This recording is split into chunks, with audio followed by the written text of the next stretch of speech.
পুৰণি কালৰ উদ্দালক নামেৰে এজন জ্ঞানী ঋষি আছিল। তেওঁৰ পুত্ৰৰ নাম আছিল শ্বেতকেতু। 12 বছৰ বয়সত শ্বেতকেতুক শিক্ষা গ্ৰহণৰ বাবে গুৰুকুললৈ পঠিওৱা হ'ল। আকৌ 12 বছৰ অধ্যয়ন কৰি অৰ্থাৎ 24 বছৰ বয়সত শ্বেতকেতু ঘৰলৈ উভতি আহিল। তেওঁ সকলো বেদশাস্ত্ৰ অধ্যয়ন কৰিছিল আৰু নিজৰ জ্ঞানক লৈ তেওঁ বৰ গৰ্বিত হৈ পৰিছিল। তেওঁ ভাবিছিল যে তেওঁ জগতৰ সকলো কথা জানে। তেওঁৰ পিতৃ উদ্দালকে পুত্ৰৰ এই অহংকাৰ দেখি বুজিলে যে তেওঁৰ শিক্ষা অসম্পূৰ্ণ। এদিন তেওঁ শ্বেতকেতুক সুধিলে, যিটো জানিলে আন সকলো জনা হৈ যায়। শ্বেতকেতু আচৰিত হ'ল। তেওঁ ক'লে, তেনে জ্ঞান কি?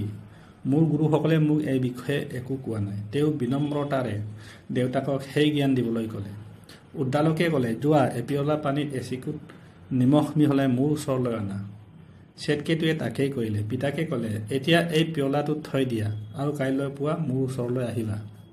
পিছ পানীত নিমখ বিচাৰিলে, কিন্তু বিচাৰি নাপালে। নিমখখিনি পানীত সম্পূৰ্ণৰূপে গলি গৈছিল।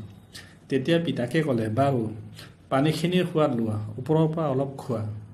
শ্বেতকেতুৱে খাই ক'লে, লুণীয়া। সোঁমাজৰ পৰা খোৱা, তাৰ সোৱাদো লুণীয়া। একেবাৰে তলৰ পৰা খোৱা, তাৰ সোৱাদো লুণীয়া। তেতিয়া উদ্দালকে ক'লে, পুত্ৰ, ঠিক তেনেদৰে সেই পৰম সত্তা বা ব্ৰহ্ম বিশ্বতে বিয়পি আছে। আমি তাক খালী চকুৰে দেখিব নোৱাৰোঁ, কিন্তু ই সকলোতে উপস্থিত, ঠিক নিমখখিনিৰ দৰে। সেই সূক্ষ্ম সত্তাটোৱেই হ'ল আত্মা।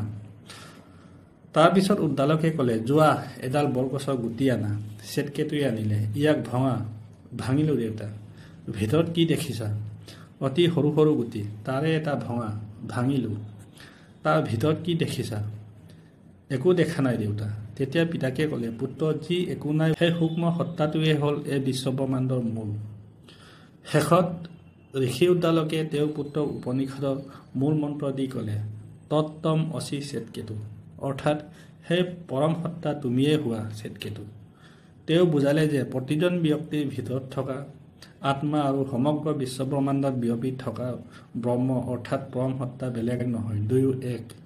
এই জ্ঞান লাভ কৰি শ্বেতকেতুৰ অহংকাৰ আঁতৰি গ'ল আৰু তেওঁ প্ৰকৃত জ্ঞানী হৈ পৰিল। পুৰণি কালৰ উদ্দালক নামেৰে এজন জ্ঞানী ঋষি আছিল। তেওঁৰ পুত্ৰৰ নাম আছিল শ্বেতকেতু। 12 বছৰ বয়সত শ্বেতকেতুক শিক্ষা গ্ৰহণৰ বাবে গুৰুকুললৈ পঠিওৱা হ'ল। আকৌ 12 বছৰ অধ্যয়ন কৰি অৰ্থাৎ 24 বছৰ বয়সত শ্বেতকেতু ঘৰলৈ উভতি আহিল। তেওঁ সকলো বেদশাস্ত্ৰ অধ্যয়ন কৰিছিল আৰু নিজৰ জ্ঞানক লৈ তেওঁ বৰ গৰ্বিত হৈ পৰিছিল।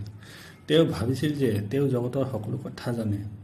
তেওঁৰ পিতৃ উদ্দালকে পুত্ৰৰ এই অহংকাৰ দেখি বুজিলে যে তেওঁৰ শিক্ষা অসম্পূৰ্ণ। এদিন তেওঁ শ্বেতকেতুক সুধিলে, যিটো জানিলে আন সকলো জনা হৈ যায়। শ্বেতকেতু আচৰিত হ'ল। তেওঁ ক'লে, তেনে জ্ঞান কি? মোৰ গুৰুসকলে মোক এই বিষয়ে